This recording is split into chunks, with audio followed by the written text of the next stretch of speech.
Hello, good morning, everyone. Thank you so much for joining our webinar this morning.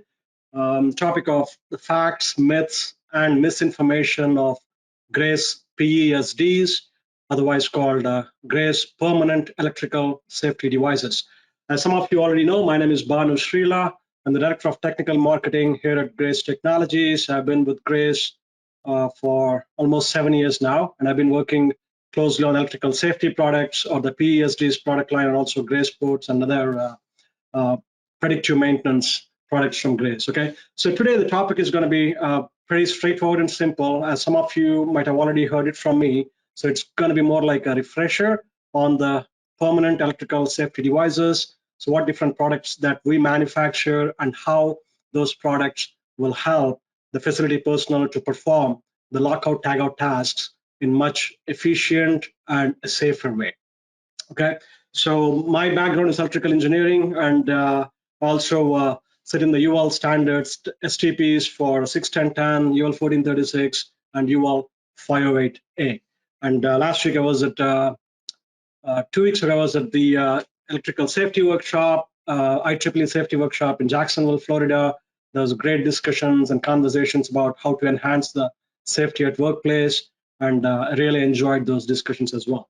Okay, so just going into this specific webinar today, so it's going to be a very basic introduction of Article 120.5, which is the process for establishing and verifying an electrically safe work condition according to NFPA 70E, and also I will talk about how our products fit in that specific article of 120.5, and further how these products also fit into CFR 147, which is the control of hazardous energy for occupational safety and health administration as well.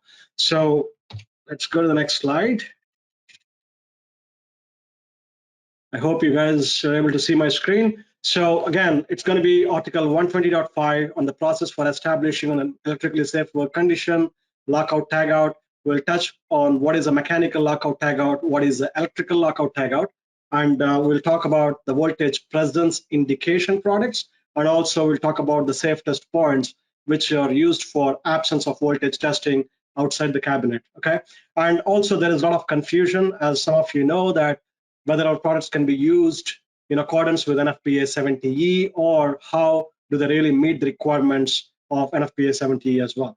And I will I also have like two slides at the end, which talks about the NFPA 2024 revision cycle and the changes specifically into our products and how they impact the standard as well going after into 2024 edition. And I'll take question and answers. So please feel free to type in your questions as you're going through this presentation, and I will try to answer them as much as possible at the end of this webinar. Okay, so Article 120.5 70E, I think this is pretty familiar to most of you. So this talks about the process of establishing and verifying an electrically safe work condition. This is a 7-step process, or 8-step if it is over 1,000 volts. So basically, it defines or lists all the tasks that needs to be performed in the sequence where it's possible. Okay, so we're going to talk about two specific steps in this. So one is the step 4, which is the release of stored electrical energy, and then the step 7, which is the verification of absence of voltage test using a 3-point test for testing phase to phase or a phase to ground before you verify the data state.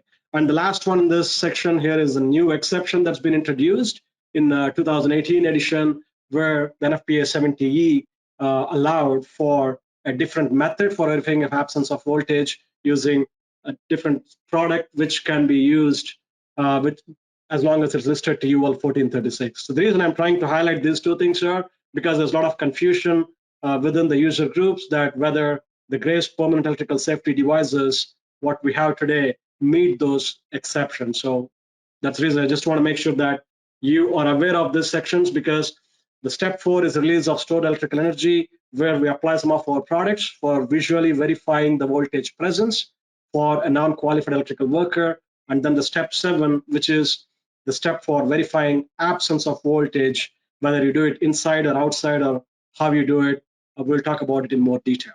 Okay, so I want to just quickly touch on the NFPA 70E definition of a qualified person and unqualified person, because this is kind of a very fundamental to understand what is a mechanical lockout tagout and what is electrical lockout tagout, and also it helps you to understand which products can be used in that specific application context as well. Okay, so if you look at the qualified person, as NFPA 70 clearly defines, this is one who has demonstrated skills and knowledge related to the construction and operation of electrical equipment and installations, and has received safety training to identify the hazards and reduce the associated risks. So I highlighted that specific identify the hazards and reduce the associated risk for a specific reason that was introduced in 2018 version, primarily in the context of how do you know that this person is qualified. Also gives a fundamental premise of who the qualified person is, one who is able to identify those hazards as they arise when they're performing those tasks. That's kind of what's the basic reason why I highlighted that. And the unqualified person is a person who is not a qualified person. So in the 70E context, unqualified person could be your mechanic or a task qualified person who is not a qualified electrical worker that fits the definition as I highlighted on the qualified person here. So with that, what I'd like you to understand here is, before you perform the task, right? So for control of hazardous energy 1910.147 or Article 120.5, step 7, or within that specific sections, you need to understand who is performing that task. That is very important, because if a qualified person is performing the task and the qualification allows him for the different types of the rating or the voltage levels of the equipment they're servicing, then everything the qualified person is doing is inside that cabinet. Meaning, if a task is performed that involves touching the circuit parts or the conductors inside that cabinet, that is the qualified electrical work. The reason why I'm specifically highlighting that is a non-qualified person or a task qualified person who could be a mechanic or someone who is working on the secondary side of the equipment, right? So I want to give an example about how do you distinguish the mechanical lockout tagout and electrical lockout tagout. The first and foremost difference is, take an example of a motor and pump application, right? So you have a motor and pump application where you have the electric motor that's coupled through a belt or a coupling to the mechanical pump in this example, right? And then you have the upstream of this motor, you have the MCC bucket and the disconnect switch and all this equipment, right? If a mechanic is performing the task solely on the secondary side of that motor, meaning specifically after that after the coupling or of the pump, right? So then it's considered a mechanical task. In that scenario, all the task qualified person or the unqualified person has to do is to ensure they disconnect the power, to ensure that the power is disconnected, and then they also need to verify, they do the bump test to ensure that the system will not re-energize, the motor will not start back again. And once those two things are verified, they can lock out the device or the equipment and they can perform the task on the secondary side of that pump or the coupling. However, if the same task is performed, for example, on the motor pegs or the conductors or on inside the disconnect switch or inside the MCC bucket, so in those scenarios, this will become a qualified electrical work, because the person who is performing this task needs to be a qualified electrical worker for NFPA 70E, because he is the one who is getting in contact with that energized circuit parts or the conductors. So that's exactly how I would like to distinguish a mechanical lockout tagout and electrical lockout tagout. So for purely performing a mechanical lockout tagout, one need not perform the absence of voltage test.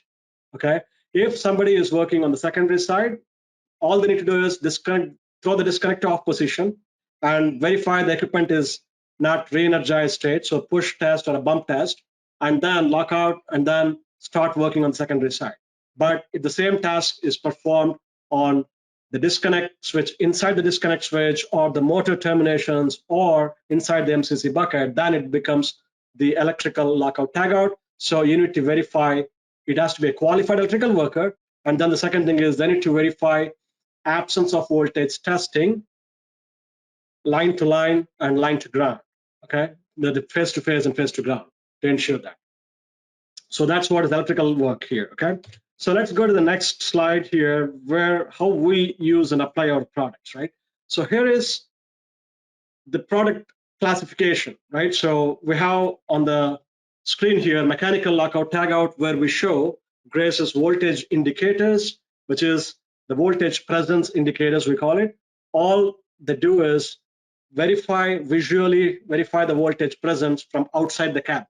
So I'd like to just bring this sample as well. So this is a voltage indicator, what I'm showing on screen. It comes with this completely potted device, right? So these leads here connects to either line side or the load side of your main breaker or your disconnect switch. And this devices picks up the voltage anywhere from the range of, we have different models where this will pick the voltage anywhere from 30 volts to 750 volts AC or 1000 volts DC. So the reason why I'm specific about this voltage thresholds are because there's a lot of confusion in the market that these are just the pilot lights. These are not pilot lights. So I just want to make a big disclaimer here. These are not equivalent to the type of pilot lights or the pilot lamps that you see in a normal UL5 or 8A panel, which is like the push button type hole indicators, okay? These are not those. So these are specifically listed and labeled to UL 61010 standards, which we'll talk in the next slides, which is for the measurement, testing, and signal generating equipment, and that's how these products are tested.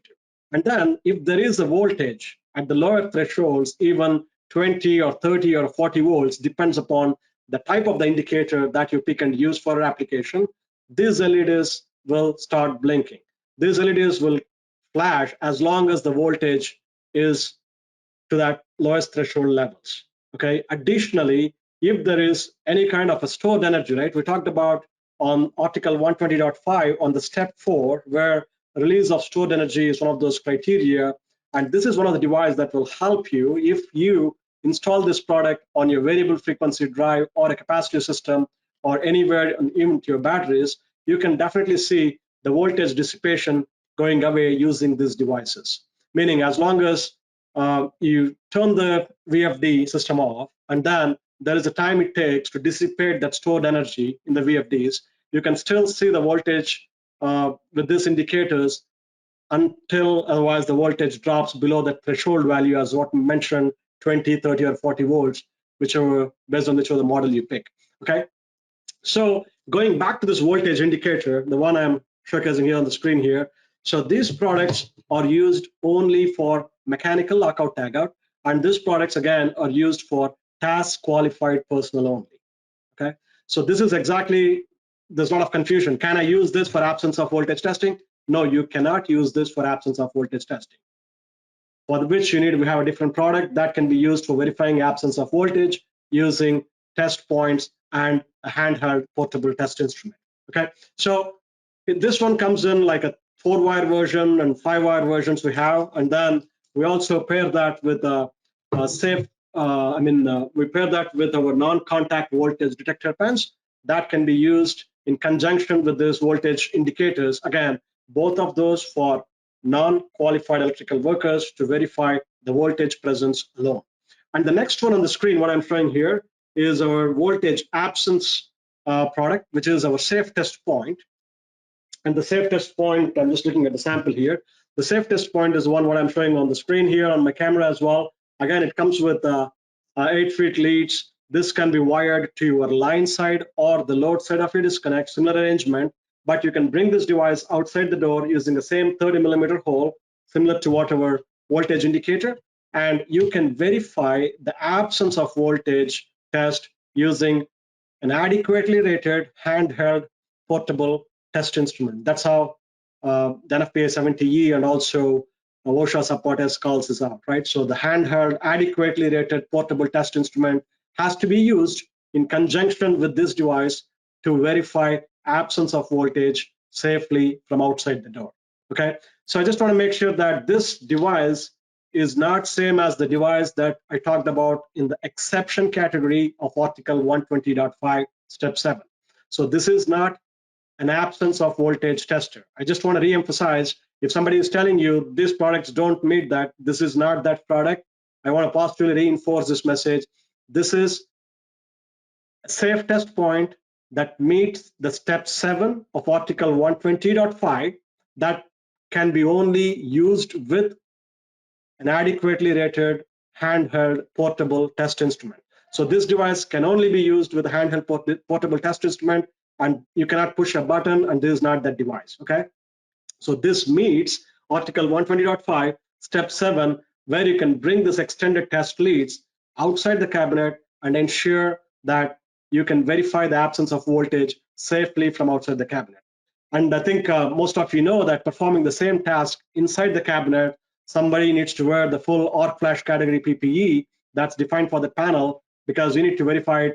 When you verify the absence of voltage inside the panel, you assume that the system is still energized before you positively verify the absence of voltage. With this device, you can do the same task from outside the cabinet, which will greatly help you and your personnel to minimize the risk of exposure, and at the same time perform the task at a highly productive state.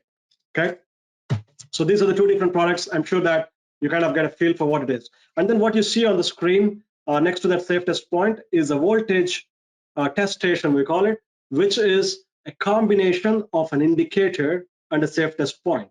So meaning you can use this integrated device, which is a voltage test station outside the cabinet, which will take this footprint, and then you can connect it to line or load side of these devices or your equipment to ensure that you do two things. One is you can visually verify the presence, and also you can verify the absence from outside the cabinet. And again, these two devices are independently connected to the source of your lockout or the point of your the point you're trying to lock out. Okay, so I'm going to make one quick comment here, because how do you know what is line or load side? I think most people ask me. So these devices are only extensions of what you're trying to lock out, meaning you need to identify in your front of your panel where these devices are connected to. You need to clearly identify that in your single line drawings or schematics to ensure the person who is performing the task outside that cabinet knows clearly where these are connected to. Meaning you need to mark it if it is connected on the line side, you need to mark it on the load if it is connected to the load side. And some customers use two indicators, one for line and one for load, and two test points to verify if they want to completely de-energize the panel. They will get the two devices connected to the line and load, and they'll verify the absence of voltage from outside the cabinet. So one thing is, if you use the voltage indicator, or if you use the safe test point, or if you use even the absence of voltage tester that meets the requirement of the exception in the language, in all the cases, you need to ensure the person in front of the panel knows exactly where these devices are connected to. For example, if somebody is performing the task on the line side, and if it is connected to the load side, and if somebody is pushing a button or verifying the measurement from outside the cabinet using these devices, it's going to be of no use, because if somebody is performing the work on the line side, if that's what they want to de-energize, this device is going to give you an indication that is not relevant to the task that person is performing. So just want to make sure that you guys understand that having these devices connected to a source of lockout is important, and be able to positively identify where these devices are connected in front of the panel is critically important to ensure that the person is aware of where the systems are connected to. Okay, so next one, these are our voltage indicators. I put it out as a myth in the screen here because a lot of people think that this is used for absence of voltage testing. And again, I'm going to re-emphasize, these are not for absence of voltage testing. These are purely for voltage presence indication alone. And these are the different types of voltage indicators, what you see on the screen. We have one specifically for a DC indication on the bottom left corner. We have the one that's for a class 1 duty application with the blue phase. And also we have one that is here, what I'm pointing on the screen is the fiber optic model, where you can put the power module or the isolation module inside the cabinet on a DIN channel, and you can bring just the fiber probes to the door, so that some customers don't want to bring the 480 volts to the door, okay, or a 600 volts for that matter to the door. And the one what I'm showing in the middle is the one that's here that can be used with your disconnect switch. That can go directly into your disconnect switch with your 3/4 inch conduit knockout or half-inch knockout as well. Okay, so you can also see this on the right-hand side of the screen, a bunch of pilot lamps. So I just want to make sure that you understand this is not the pilot lamp, because the pilot lamps are not listed and labeled to the same standards which the voltage presence indicators I'm showing on the screen here are listed to. So these devices are listed to UL 61010, which is the same listing for measurement, testing, and signals generating equipment, which is again your multimeters and other meters. The biggest difference on that is those are tested for transient impulses of high voltage. So if there is a transient impulse, these devices are rated to withstand that, and the pilot lamps are not. And that's why there is a specific category within the UO CCN that's called PICQ that applies to the devices. And that's how these devices are tested to in first place. And that's how this allows our devices to be mounted on the door without having the risk of shock or arc flash hazards. Okay, I will just walk you through that PICQ document or show you a few snips from that as we go through the tail end of the presentation. Okay, so just make sure that these two things are not apple-to-apple comparison. So pilot lamps are not same as grace voltage presence indicators, period. And secondly, I also want to make sure that before I forget this point, these devices have no exposed terminals or connections on back end of this. These are completely parted circuitry. So a lot of people have the question, so what in case if I open the door and expose my personnel to any kind of hazards? There is no serviceable components. This device are completely parted and sealed in construction. Okay. So this is one of those voltage presence indication applications. I'm showing an MCC bucket of the Allen Bradley system here, where you can see the voltage indicator on the door mounted here. So as you see the lights flash, so if there is one specific phase disconnection, that specific line will not lit, and then you will see the ground indication. So meaning this device can be used for a stuck blade condition, or you can also use it for any kind of unbalanced systems as well. If there is a voltage unbalance and it picks up any kind of unbalanced voltage within the range of the device, automatically this will start flashing. Long story short, if you use a voltage presence indicator, and if a task qualified person is tasked with verifying the presence or performing a task on the secondary side mechanical lockout tagout, if any of these LEDs flash, that tells there is an alerting method. That's what the device is doing. That's telling you this is not safe for you to perform the work, so they can call for help with a qualified electrical worker. So we also have these two LEDs on each phase that gives redundancy. So even if any one LED is flashing, that tells there is a hazard present with the system, so that alerts the person to verify or call for the qualified person's help. Okay. So again, these devices again are Cat3 and Cat4 rated for the application, where they go through this transient impulse test of 8 kilovolts, same as your handheld portable test instruments, and then that's what gives that these devices will safely work and perform for higher voltages. Okay. So these are again CE and UL listed 61010 standards, and they meet the UL environmental ratings for 4, 4X, 12, and 13 as well. Okay. So this is one of, as you see the graphic, if there is a stuck blade condition, you will see that L1 going away here and the ground light flashing. And if there is a 2 blades open, and it shows you the L3 is still on and the ground is on as well. So this is the flex mount voltage indicator. As I mentioned before, there's another fit and form, does the same function, but you can use this device on your disconnects directly onto your 3/4 inch conduit knockout or M20 knockout. Again, the functionality part side of things are exactly same as what I talked about in the previous. It's just a different fit and form. It gives you flexibility to mount this on top of your disconnect or the sideways on the bottom of the disconnect, however you want, based on your installation requirements. So this is one more thing that really helpful for the task qualified person. They can throw the disconnect and they can visually verify the presence right by the disconnect. And again, you need to ensure you clearly mark it where it's connected to. Okay. So this is our voltage presence device. This is again R-3K. We call it a test portal. So test portal is this device will work with the non-contact voltage detector pen. And so this device, again, cannot be used for absence of voltage testing. So I want to make sure that you're following this through. Presence only. I clearly mentioned it on the screen, so it's voltage presence only. So non-contact voltage detector pens cannot be used for absence of voltage testing for 1000 volts or below. Okay. So going to this last product here, this is our safe test point. As I mentioned, this is for absence of voltage testing, and this will allow the qualified electrical worker to perform the absence of voltage from outside the cabinet without exposing to the hazard inside the cabinet.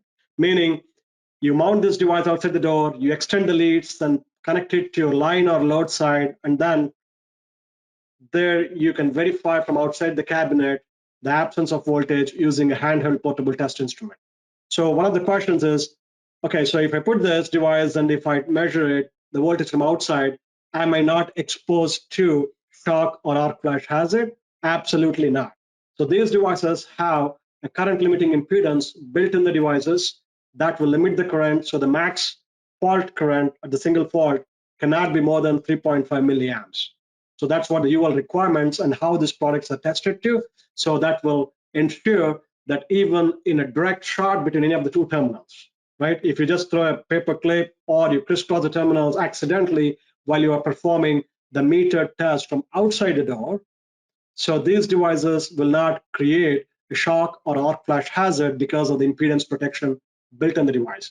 And that's one of the basic reasons why these devices are listed to 61010 and tested to 61010, so that UL will allow these devices to be a door-mounted application. Okay, so again, make sure that whenever you use these products, this device also will ensure for NFPA 70E and also the OSHA requirements for a qualified electrical person is the one who uses the test instrument. That also guarantees you the person who is holding the test instrument is a qualified electrical worker. And then going back to my original comment of what NFPA 70 added about the qualified electrical person is the one who can identify the hazards as they arise while performing the task and reduce the risk. The reason why I'm going after that specific section within that qualified person definition is all these devices are risk mitigating tools only. Okay, so these devices, whenever I need to just make a quick example about risk, right? So safety is all about risk reduction. It's not zero risk. Any type of devices you use with risk control hierarchy elements, these are the ways to mitigate the risks to acceptable levels. Neither my product nor any product in this market can guarantee using that product as zero risk, right? These devices will help you to substitute the risk or use the engineering controls that could minimize the risk to the acceptable levels. And again, the acceptable levels meaning if you don't want any risk, then don't do the absence of voltage test at all, right? So, but the risk here is 3.5 milliamps. There's that risk, 3.5 milliamps, right? So the reason I'm telling 3.5 milliamps with the 61010 is, again, if you know the GFCIs that you use in your household applications, in your kitchens and your bathrooms, right? So those are all UL 943 devices. Those trip between 4.5 to 6 milliamps. That's what the trip range of these GFCIs. Because as per OSHA and NFPA, the thing that this is the threshold levels of 3.5 or 4.5 6 milliamps are definitely manageable, and they are not pose any kind of a risk of shock to the person in front of the equipment. So that's why they ensure that these devices are tested and listed to that specific standards. Okay, so using this device, you can safely verify from outside the absence of voltage from outside the cabinet without exposing your personnel to the inside the cabinet of the hazardous energy. Okay, so one point I would like to make is measures full voltage with a 2% accuracy error because of the impedance that limits the accuracy by 2%. And again, these devices are not put in place to verify the accuracy of the measurement. This is to verify whether there is a voltage that's hazardous enough that's available at the door or inside the cabinet, right? So for a 480 volt system for this case, right, you'd measure a 470, 471 volts, but still it tells the qualified electrical worker there is an hazardous energy inside the cabinet, so they need to be safeguarding themselves before opening the cabinet. That's exactly this product does. So I talked about the PICQ and the UL control category number, which is the specific section. So this is, you can Google it up and you can find it on the UL website as well. This is the guide info for measuring, testing, and signal generation equipment, which is the fundamental standard and the requirement for the devices what we talked until now. So these devices are listed to these two standards before they are shipped out, right? So you can see it in the product labeling. I don't know whether you can say it. These are all like a UL listed. There's a UL file number attached to that. So that gives you that level of confidence that these devices are tested. And I want to highlight this specific sentence here, right? These products have been investigated with respect to risk for fire, shock, and injury to persons. So what UL is telling is, by putting this device, they're guaranteeing that they tested this product for all these three factors, which is the fire, shock, and injury to the persons. Have they not investigated this product and listed this to this specific standard, one cannot mount these devices outside the cabinet, period. So that's one of the reasons why I would like to go back and re-emphasize, these are not same as pilot devices. And second thing is, these exposed terminals at the door will not create the risk of fire, shock, or electrocution to the person outside the cabinet. That's a guarantee that by testing the product and listing to the specific standards, we get it out and we put it outside the cabinet, and we recommend this for use, okay? So this is kind of a sample test report where they talk about the electric shock with the single fault condition, and accessible parts not hazardous live. So hazardous live meaning these are not hazardous live after mounting outside the cabinet, and that's how they're tested too, okay? So we talked about step 4, which is the release of stored electrical energy, where you talk about the voltage presence indicators that's used for this application. And then we also talked about Grace products of verifying absence of voltage testing by meeting the requirements defined in step 7 using a portable handheld test instrument, okay?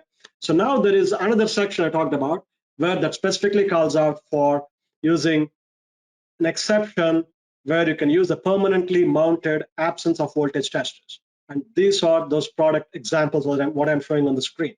So these devices can be used for absence of voltage testing from outside the door, but the basic difference is our devices require you to use in conjunction with a meter, and these devices does it using a push of a button and other means to verify the absence of voltage through an indication. So these are again a great tools for verifying absence of voltage, where you can push a button and you can verify the absence from outside the cabinet. But the biggest commonality between these two devices and also our device is these devices are only as good as where you apply it to, because as you remember, I just mentioned you need to understand that where you are connected these devices and how you identify that, correct? So you can connect these devices again on the load side and then verify the absence of voltage for the line side, right? So, and again, these devices come with the 2 sets of wires, which is the requirement to verify the absence of voltage. And there is some confusion that do I connect one to the line and one to the load? No, you have to connect both the things to the same source to verify that absence of voltage. Okay, so the key takeaway from this slide is there are different approaches for absence of voltage testing. One is minimum requirements is what NFPA 70E Article 120.5 calls out, which will ask you to verify the absence of voltage between face to face and face to ground. You can open the cabinet. Basically, you can dawn on the arc flash incident energy rated PPE, and you can open the cabinet, you can verify and do the de-energized verification state, absence of voltage testing. The second method is you can bring those leads using a high impedance protected test points, using our safe test points and voltage test station, and you can use it with a meter and to verify that. That's the second method. And the third method is the exception that was introduced in 2018, where you can use this permanently mounted test device to verify the absence of voltage tester. So all these three methods are allowed for NFPA 70E and also for OSHA requirements, right? It is not that you must use this product or my product, or you can't verify it inside the cabinet. Again, I'll go back to my original comment. Safety is all about risk reduction and bringing down the risks to acceptable levels. What that means, the acceptable level of risk is up to you. And one biggest difference is these devices are listed to UL 1436, which is a requirement for meeting those specific product categories, which is the absence of voltage testers. Okay, and fundamental requirement for even these devices are UL 61010, which is the measurement, signal generating, and testing equipment, which I talked about, where our products fit into the bill. Okay, so 1436 is an additional step or additional set of features that are built into this product, where you verify the absence of voltage using a push of a button, and then the voltage threshold has to be 3 volts. These devices will not give you a positive indication of a green light if the voltage on the connected source is 3 volts or below. So what that means is this device can absolutely perform the absence of voltage, but it gives you only indication. But with our device, you can verify and you can measure the voltage with error measurement of 2%. So let's take a practical example. If you have a system that's been 30 years or 40 years or 50 years old, right? You're trying to apply our product and this type of products. The biggest difference is, as long as your voltage on that bus is 3 volts or below, this device will give you a green indication.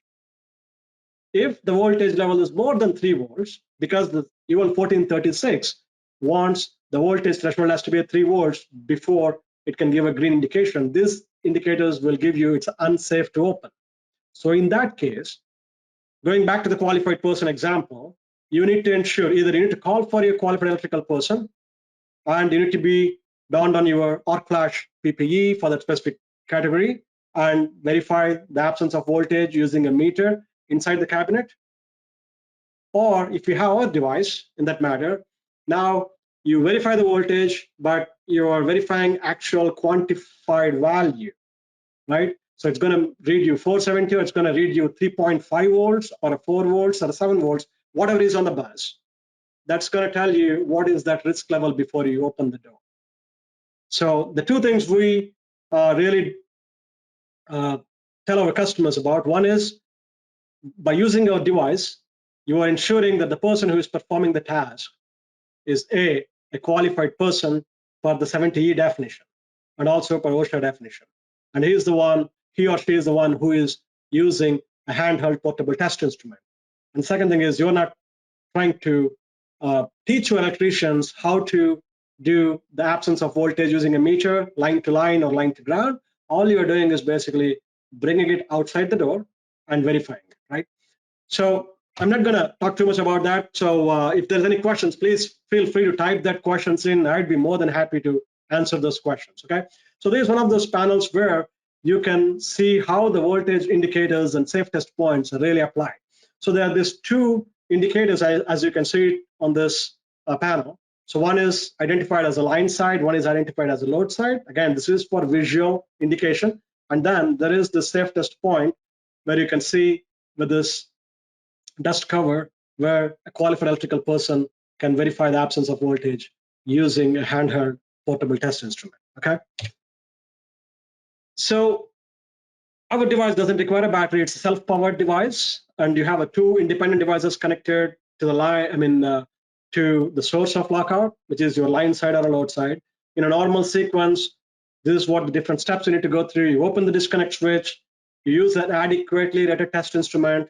So selecting an adequately rated test instrument tells you as a qualified person, and then you verify the meter to a known source, which you can do it using the same device from outside the cabinet, or you can use the proving unit or the wall receptacle outside, and you can throw the disconnect off and you can verify the absence using the meter with our device on the door. So a lot of confusion around this tab exists. How do you know that these leads are connected to the source of your lockout? That's one of the greatest questions and challenges we get all the time, right? So with the absence of voltage tester, they have these two leads that connects to each line, meaning L1, L2, L3, and also ground. Whereas in our case, it's only a single set of devices, right? Single set of wires. So the biggest confusion or the misinformation is, what if the wires are disconnected? My simplest answer is going to be like, I don't think, at least you can type it in your comments, how many times have you seen the wires got disconnected from the source they're connected to by just getting tired? The wires don't get tired and they just drop out, right? And then the second thing is the probability of all the three wires, L1, L2, L3, right, getting disconnected at the same time. What are those odds? You think about it, right? Even if you have one lead connector, and if you put a meter and measure line to line or line to ground, and even if one phase tells you that there is the hazardous voltage present, that tells you that you need to open the cabinet with adequate PPE protection, correct? The same thing. Let's take an example of absence of voltage tester. If there is a wire disconnection, absolutely correct. This device has the capability to tell you that there is a disconnected lead, so you cannot open it. But in that case also, you need to open the cabinet. But the commonality between these two are, if you're using our device, you know at least the person who is performing the task is a qualified person. In the other case, it could be a qualified or a task qualified person. We don't know that for sure, right? So that's a basic difference. And the second thing is, if you cannot verify the presence to start with in some of our products, you cannot verify the absence. That's a very fundamentally we tell, right? So we need to verify the presence to start with. If this device, for example, if you go in front of the cabinet and the system is in off condition because of extended lockout or whatnot, right? So if the system is in off condition and there is no indication on the lights and there is no way to measure the voltage on the door, then you can't positively rely on our product. But rest of all the applications where you can verify the voltage presence to start with, you can verify the absence of voltage, period.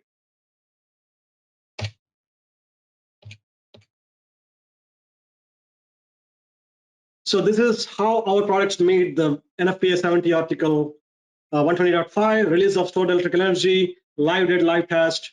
I mean, nothing different here. Use an adequately rated test instrument, face-to-face, and face-to-ground, and test the instrument to a known voltage before and after test. And what I'm showing here is a fluke proving unit, PRV 240, that can be used to verify the voltage you meet it to a known source before and after, if you want. Okay. So this is again a definition of a qualified person for 1910-333 OSHA, and it clearly calls out for qualified person shall use the test instrument. The reason why I put this on the slide deck here is to ensure that qualified person definition also meets the one who uses the test instrument to verify the absence or troubleshooting. So how do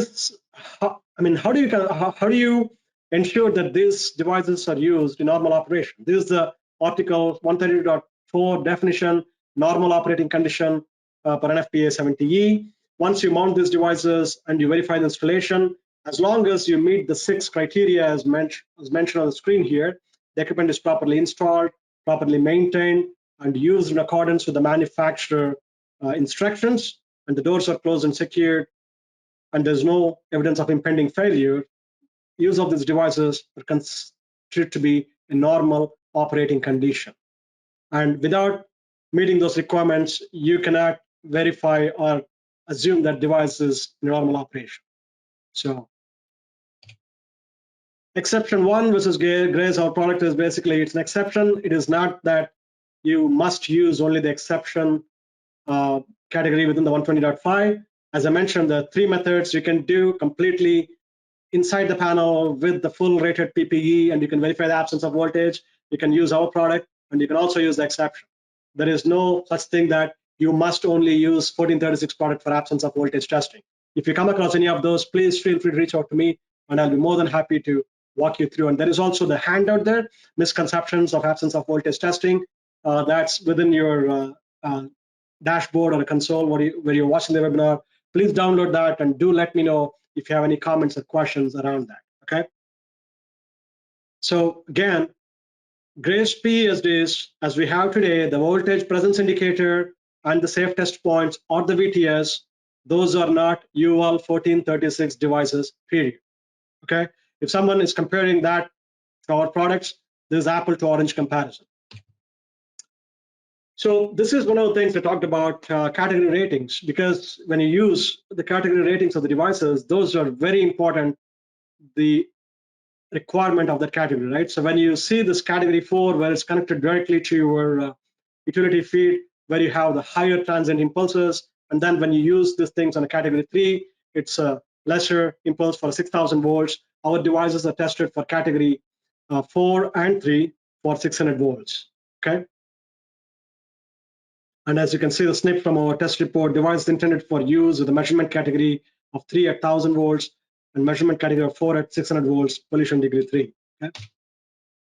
So this is the risk control hierarchy, right? This is one of my most favorite slides. So as you see, the top order of controls is what we talked about with the Grace PESDs or any type of devices, what we talked so far. Elimination, substitution, engineering control. So these things are applied at the source and they're not affected by the human error. Whereas the awareness, administrative controls, and PPE are the least order of controls or less effective as they're applied at, as they are affected by the human error as they're applied, okay? So this is one of the things, a lot of people have a question about, can we use this, right? So in 2024 revision cycle, this is one of the changes that's been put in place, and this is the NFPA 70E committee, in the first draft meeting, they added this specific thing. This is, if you can look it up in NFPA 70E, public input report as well. Use of a high impedance protected test point for voltage measurement through door, permanently mounted accessories that are listed to 61010. Also allows for phase sequence test rotation, right? These devices can be used for verifying the absence of voltage or troubleshooting, and also phase rotation from outside the cabinet, okay? So this one was introduced in 2020. This will be introduced in 2024 in the Annex O. And yep, this is what the 70E committee has given the language. And also, I want you to look at this one. So the first draft meeting proposed this specific language on step 7, as you can see on the screen. Use an adequately rated portable test instrument to test each phase conductor or circuit port at the point of work. So this is what is proposed in the first draft. I want you guys to think about. So this was put in by one of our competitors to ensure that they will try to phase out our products from the market by having our product installed on every point of work. So the basic question is, as I mentioned before, these devices can only be used in the places where you connect or where you're trying to lock out that specific source. That applies to every product. If this is the language that somebody needs to verify at each point of work, let's take an example. So we throw the disconnect, we verify a de-energized state, right? Using our meter, using our device, and then what happens next? You lock it out, and then you open the cabinet. And do we need to go and re-verify it at every point of work? If that is the case, don't you think that same needs to be applied using a test device that's even used to push off a test? Because we need to use 10, 15 of those on each cabinet. So if I'm thinking an example of a motor control center, MCC bucket, if I'm using it on the main disconnect for the line and load, and if I'm using one for your thermal relay or one using for the contactor and whatever you're using inside your cabinet, if one needs to verify at each point of work, that's going to add a lot of complexity to the task itself. Then indirectly, I'm telling my electrical worker to be in a constant PPE done situation throughout the task or throughout the entire period of that maintenance task that they're performing. So I don't think that's what the intention is, but I want you guys to just give it a thought, because you can go and look it up, this information, NFPA 70 public first draft report. and this is what the specific PI is, 224, and share your thoughts, because the deadline is May 31st, 2022. I'm sorry, that's a wrong date. That's a May 31st, 2022 is when is the deadline for this specific first draft comments, public comment stage. So please do go into the NFPA website, and then you don't need to pay any subscription. It just needs to have a sign up an account, and you can voice your opinion, because this is going to add a lot of complexity for a lot of qualified electrical workers. It's going to make their life miserable. Okay, so just want to bring it to your attention. So with that, I think that's pretty much what I have. I mean, again, our products are not 1436 products. There's a lot of misinformation, and our products are not pilot lamps either. So the pilot lamps, voltage presence indicators, safe test points, all completely different. And so is the 1436 product. So the simplest way I would say is, I was trying to talk to one of my customer, and I gave him a simple example. So if I want to travel from point A to point B, and if I have 3 different modes of transportation, I can take a bus, I can go by walk, or I can take an air flight, or I can take a train. It's a different options which the customers will pick and choose based on their convenience and the need based on their task. So it is not that I can't just tell someone you must only fly from point A to point B, because that's the only way that the standard recognizes. It is not. Standard recognizes all the 3 methods, and you can pick and choose whichever the product is more relevant for your application, and you can use it. Okay. With that, I will take any questions, and please feel free to drop me any comments from this presentation to my email on the screen. And if you have any questions about how to apply our absence of voltage testing devices with the handheld test instrument, let me know, and I'll be more than happy to talk to you in a call. Okay, so with that, I will see if any questions right now on the screen. Okay. Let me see if there is any questions here. I think there will be some at least. I'll try to take 1 or 2. Okay, document. Oh, there's a lot of questions here. How are the products and protection grouped? I mean, the products and protection are grouped. I think the indicators is the application for transient smaller than half cycle sacks, well, discrepancies. So Juan Marshali, I think it's all about lockout, tagout, and measurement of voltage absence device. What will the meter display if there is still 48 volts? So when measuring voltage for absence of voltage, what the meter will display, right? So if there is no voltage present where it's connected to on the safe test point, you will measure completely 0. If there is a voltage present, you will see the voltage measurement with the 2% error, whatever is connected to that. Okay, that's a simple answer.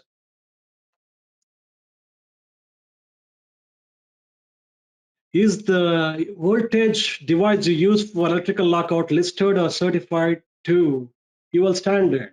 Yes, the devices what we talked about, the Grace products as of now, those are all listed and labeled to UL 61010 standards for measurement, testing, and signal generating equipment.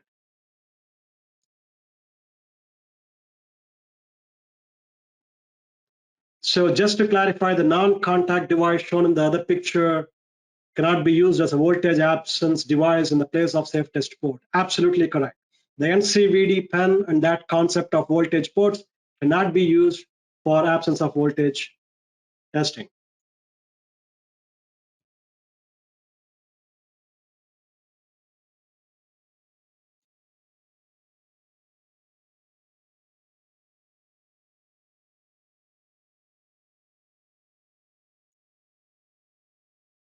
So for the picture, you do not need to wear voltage rated gloves when testing for absence of voltage on the test device, correct? That is correct. I mean, there is no requirement, because again, I'm going to go back. I'm not going to give you a waiver on what you do at your task and what is acceptable to you, right? So here's what my blanket statement. If you're verifying the voltage from outside the door using our device and the safe test point in conjunction with a meter, normal PPE would apply for a normal operation. The PPE that's required for a normal operating condition would apply. If it is a category 2 or a category 0 or a category 3, I'm not going to tell you what it is. But for that, you need to go back and refer to your what is the PPE that you require your personnel to don for performing a normal operation task, and that PPE would apply. Okay.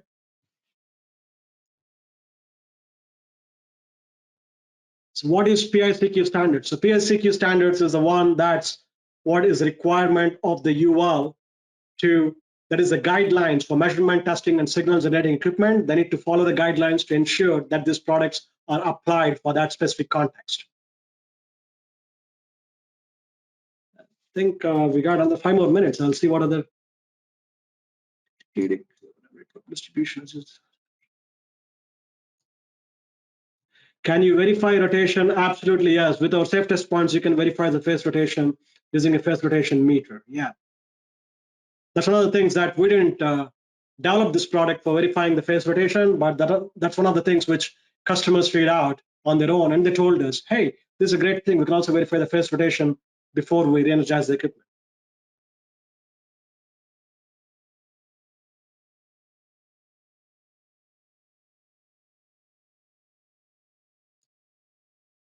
I like that you drove home the idea that the safe test points, AVTs, and other devices need to be shown on a single line drawing. I'm changing my approach to creating power system documentation immediately. Great tip. Thanks, Philip. Yeah, again, these devices are only useful and worth as long as you identify where these devices are connected. That's the one thing. And second thing, while any type of these devices are used, you also need to tell your personnel about what those pitfalls are with any of the devices, right? So if you look at the NFPA 70E, there's a guidebook. NFPA 70E publishes a guidebook of 200, 300 pages document that kind of tells you basically the interpretation of this 70E itself. So they talk about the different types of failure modes with any kind of a risk control hierarchy methods you use. So you need to understand what are those limits of using these products as well. So for example, verifying this absence of voltage using our device, for instance, right? The person needs to know what those category ratings of the meter, correct? And also they need to be cognizant about what if the light indicates or one LED indicates, what does it mean? They need to understand what those, how to operate this equipment as well. That's very important, because if they don't know what those mean to the operator, they can't safely perform the task. Because for example, if you use the absence of voltage tester, I mean, some of the products will give you some indication, right? Give some flashing indication where in the instruction manual that tells you you need to contact the customer support, or absence of voltage cannot be verified, and all this. They need to know what those mean. You need to train your people to ensure they understand what those failure points or what those indications actually mean. Not just putting a meter, but being able to understand where it's connected to and what it means if they can only measure the line to ground on L3 and ground, and other ones are then unable to verify. They need to understand what those limits are with any of these products. Okay.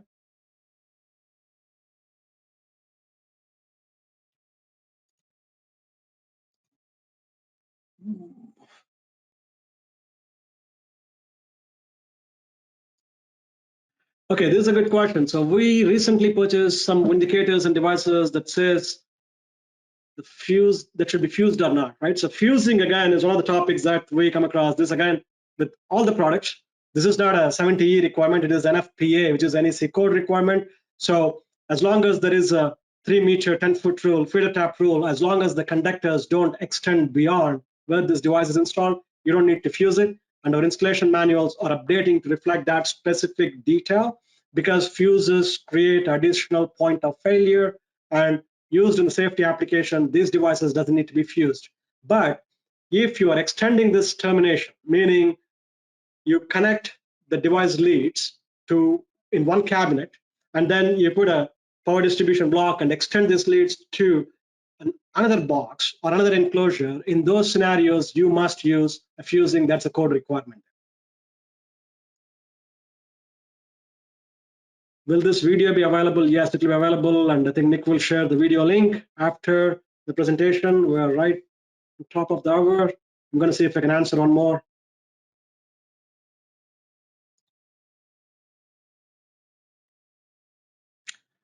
Yep, the comments again, the public input comments I talked about close May 31st, 2022, exactly 2 months from now. Just make sure that you go and look through that and see how it affects your task and your application, and you can put your comments for that.